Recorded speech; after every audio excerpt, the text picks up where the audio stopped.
Curious what questions to ask your realtor before you move into your house? Stick around as we get into that in the question of the day. What's going on, guys? Matt in the hat, Matt Johnson Real Estate, powered by Keller Williams Diamond Partners. You are tuned in to the hot list. I come to you on Monday through Friday, each and every week around 12 o'clock Central Standard Time. We hang out and talk real estate. We talk properties new to the market with recent price reductions or something unique about the property that I want to share with y'all, want y'all to know. I also answer a question of the day that is submitted by a listener of the podcast. And for more information on how you can get your question answered as well as on air, just hang out with me and we will cover that shortly. Finally, I recognize and thank a sponsor of the week each and every single week. And if you are a small business owner, entrepreneur, maybe manager, salesperson, whatever the case may be, and interested in how you can get your business on air as a sponsor of the week, just hang out with me through to the end and I will get you some additional information. So thank you guys so much for joining. Hopefully you are having a phenomenal Christmas Eve. As you can see, you gotta forgive my appearance because on this Christmas Eve, I'm getting some things ready to go, cleaned up, doing some last minute things around the house. So you gotta forgive my look, those of you that are watching this on Facebook or YouTube. So the property we are talking about today, the address is 320 West Main Street, and this one is in Carbondale, just a few miles north of Emporia. This is a 3-bed, 1-bath house. It's got 1,780 square feet of finished space. Currently listed for $125,000, courtesy of Liberty Real Estate. So why this one? Why? Well, this is a phenomenal first-time home buyer, maybe investment opportunity rental. It's a 1.5-story bungalow-style house. These have been extremely popular over the last couple years just because of the layout, the feel to them. This particular one has a detached 2-car garage. It's about 30 by 25. It's got a large bonus room in it as well on top of the 3 bedrooms. So it could be used as a family room, rec room, maybe even an office space. And this particular house sits on a larger size lot, has fenced in backyard, and it's got a combination of hardwood and carpet throughout the house. So all you got to do is click on the link in the description. While it is available, you can check out the property for yourself. And if you are interested, know somebody interested, make sure that you send this to them, tag them in it. And if you are pre-approved, just let me know. I would be happy to set up a showing appointment with you and we can get this house and get you going on this property. Before I get to the question of the day, I do want to recognize and thank our sponsor of the week this week, and that is Prairie Land Partners here in Emporia. We've talked about the new equipment, the pre-owned equipment they have, the tractor packages they have. Today, I want to spend a little time on their parts and service department, and that's going to round out the 3 areas that they offer at the Emporia location. So they have sales, they have parts, and they have service, because what is sales without service and without a parts department? And they offer both of these. You can request parts, you can order parts. With the service department, they have turf service, they have mobile maintenance, they have ag service, and they have service specials just depending on what you're looking for. I have included a link, so I made it easy for y'all. Just click on that and that will take you right to Prairie Land Partners website, and you can get some additional information as well as order parts online with their customer portal that they have out on there as well. And if you have any questions, you can always call the Emporia location as well as their other locations depending on where you live. Emporia location phone number is 620-342-5000, and just ask for sales, service, or parts. If you're curious on how you can become a sponsor of the week, like I mentioned on the intro, if you are a manager, business owner, entrepreneur, whatever the case may be, all you got to do is just drop me a comment, drop me some information wherever you're listening to this. We will have a conversation and see if you are a good fit for being a sponsor of the week and supporting the hot list. All it involves is a custom link that I create to drive people to your choice of business, whether that or your choice of platform. So whether that is Facebook, your website, Instagram, whatever the case may be, I create that custom link, drive traffic to there, and just talk about you, your business, and what you offer. Which brings us to my favorite portion of the day, and that is the question of the day. The question of the day is submitted by a listener of the podcast. So if you have a question in general about real estate, specific about real estate, and don't know where to start, I'm happy to be your real estate resource. Doesn't matter if you're listening to this on Facebook, YouTube, iTunes, Amazon Music, Spotify, wherever it is, drop it in the comments. It'll get to me. I'm happy to answer that question for you, as well as use that for content. That's how I come up with these questions and segments is by your questions. So make sure you keep those coming. Thank you guys so much. So question of the day. What should I ask my realtor before moving into my house? This is a great question. So let's start here. Picture this. You've just closed on your first home.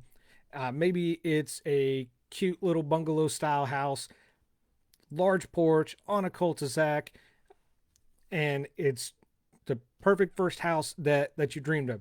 You're ecstatic about it, as well you should be, right? You just closed and you're now a homeowner. Congratulations. You thank your agent for all of his help, her help, and then you take your keys to your new home. As you start moving in, that's when the questions start popping into your head. Are you ready to be a homeowner? How do people know how to fix things around the house, and when to call someone? Who do I call for X? How do I learn all of this at once?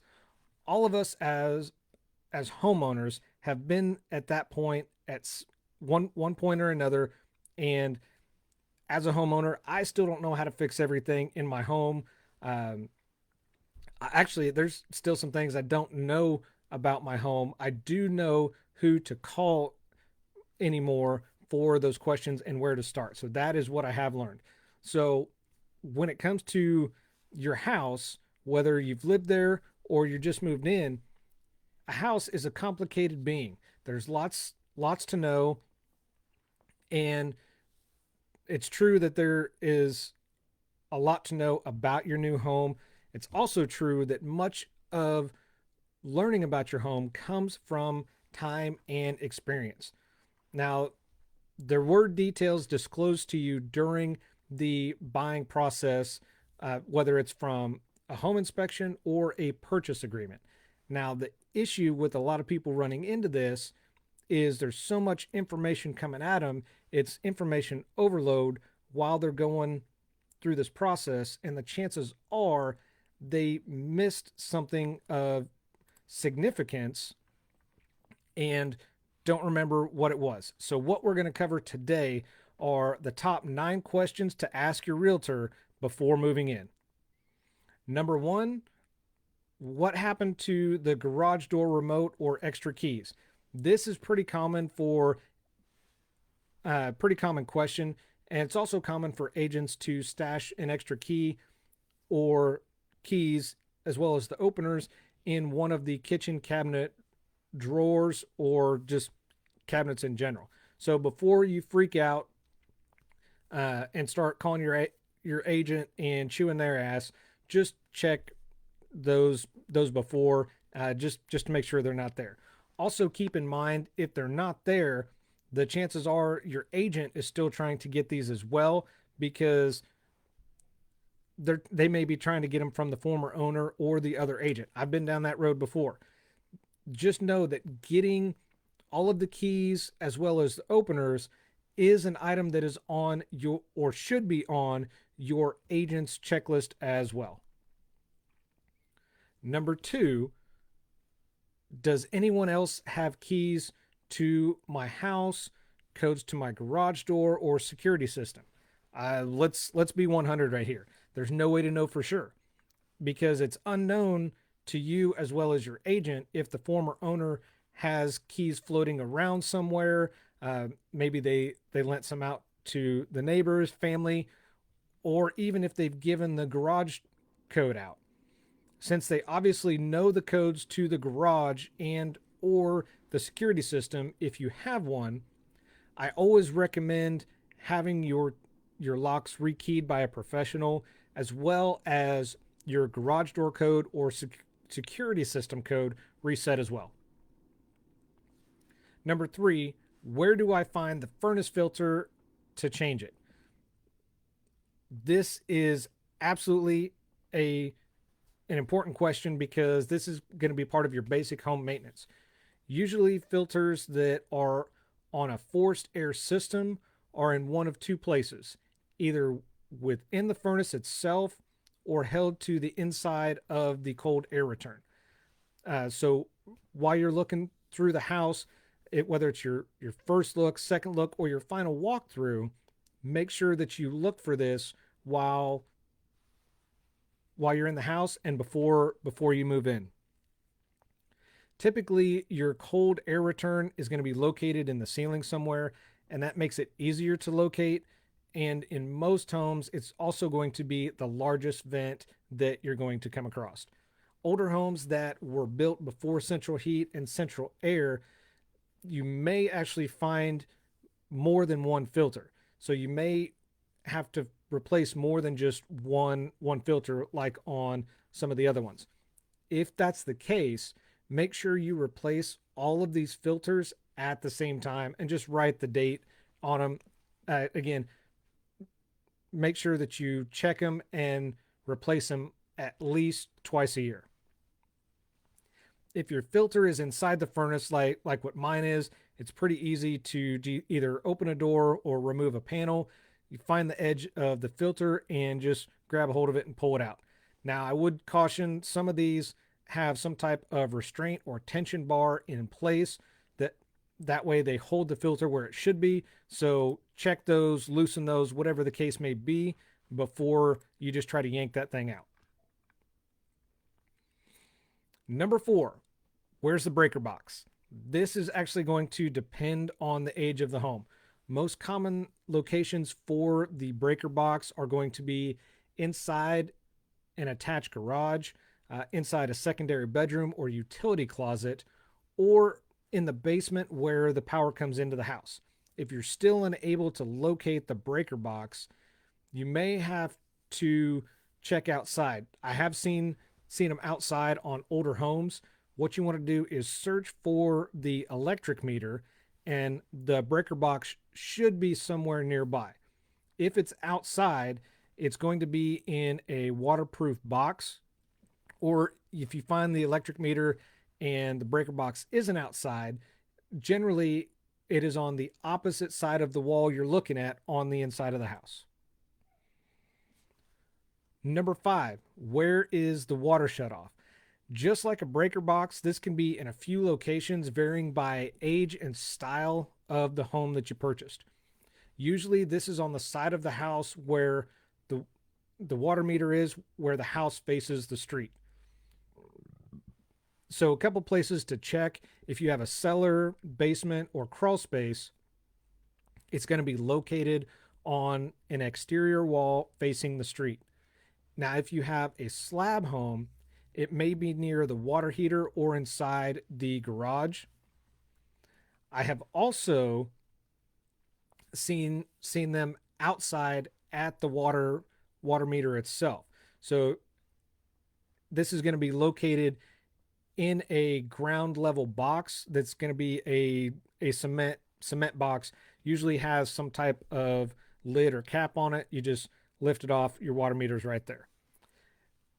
However, if you live or just purchased an apartment, condo, townhouse, these generally are going to be near the home's main water lines. So most likely could be a couple places under the kitchen sink, in a main bathroom, or near the washer and dryer hookups as well. Number 6, where's my attic access? This is one of the top questions I get as an agent. Not sure why. That's just one of the questions. I always ensure that I locate this to pass this along to the buyers, because they, depending on the style of home, they may need access to it. They may use it for storage. They may just want to check the insulation and as part of their yearly home maintenance. I've been through homes a number of times that we haven't been able to locate the attic access. On some of the older homes, start looking in the bedroom closets. That's typically where they've been, or in attached garages. Like my house, for example, I have attic access through my garage as well as through one of the bedrooms. So typically start with the bedrooms, because again, depending on the age of the home, most of the attic access will be in one of those bedrooms. Now, I have seen it as well as heard about this being outside of the house. Fortunately, I've only had this happen one time, but the attic access was actually on the outside of the home. If you are still unable to locate the attic access, I would recommend calling the home inspector. They generally have to inspect the attic. Doesn't matter what type, unless it's cash. If there's a loan on it, they have to inspect the attic, and they will have a record of where the attic door was located. So if you can't find it, just call them. Number 7, how do I use the climate control equipment? Basic thermostats are pretty simple to use, pretty straightforward. You choose heat, you choose cool, set the temperature desired, right? Right. Maybe you have a fancy programmable thermostat that was left behind, or worse, a smart thermostat like a Nest, or something that ties something, one other brand that is a smart thermostat. Is it really worst case? It's actually kind of better, uh, because it may be a whole new world to you having a smart thermostat and no clue where to start. Hopefully, your agent has seen this before and familiar with it. If not, you can ask the previous owner for any type of manuals or documentations for it, or you can find manuals for it on Google or YouTube. Number 8. Number 8 is another common one that I have a lot of people ask: what day does a trash run? Around here, this is one of the most difficult things to find out. Of course, depending on where you live, may be handled in different ways, so just check accordingly. Some locations actually have it stamped or stated on the trash bin itself. Uh, Here in Emporia, the city sends out a flyer with the dates. If you're still not able to find it or figure it out, call your agent. Your agent will have an idea or know who to call, because a great realtor will continue to service after the sale. So don't hesitate to call your agent. They will generally know who picks up and what days they run on. And that finally brings us to number 9 on the list. What or who do I contact at my HOA with complaints? With this, you're going to have a ton of paperwork after closing. You're going to have paperwork, all kind of documents inside, anything from your mortgage agreement to your HOA agreement. It should have a list of current HOA officers in that packet with names and contact information, along with any type of rules and regulations in there, and additional information on how to initiate a complaint if needed. I would recommend keeping complaints to a minimum if possible. You don't want to be that person to complain if the trash can is left out an hour longer at the curb than it is supposed to be. Save those complaints for actual valid reasons, not something small and petty like that. So that's it. Those are top 9 questions to ask your realtor before moving in. Again, number 1, where's the garage door opener or extra keys? Check the cabinets and drawers inside, or contact your agent and make sure that you're going to get those. Number 2, anyone else have codes to the garage or security system, or maybe even extra keys? Quite possibly. That's why I recommend getting your locks rekeyed by a professional and then having your either garage door code or security system code reset as well. Where's furnace filter located? Depending on what style you have, typically they are in the furnace themselves or in the cold air return. Just make sure that you do that, if nothing else, on your final walkthrough so you know where you're looking for. What about the breaker box? Depending on the age and the style of house, typically it's going to be in a garage, utility closet, or even in the basement where the power comes into the house. And number 5 was, where's the water shut off? This is going to be like a breaker box. You got to look and see where your water's coming in. So it's going to be typically on an exterior wall, either inside or outside that faces the street, or at the water meter itself. Number 6, attic access. Pretty easy to find. Usually it's in a secondary bedroom or garage. If not, call the home inspector because they will have documented where it was located, so they can know where to refer you to. Number 7, how to use climate control equipment. Again, basic thermostats, pretty simple. Heat, cool, set temperature.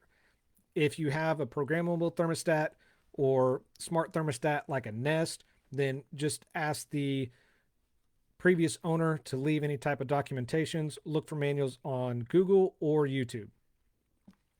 Number 8, how to find out when the trash runs. Depending on where you live, it's all going to be a little bit different.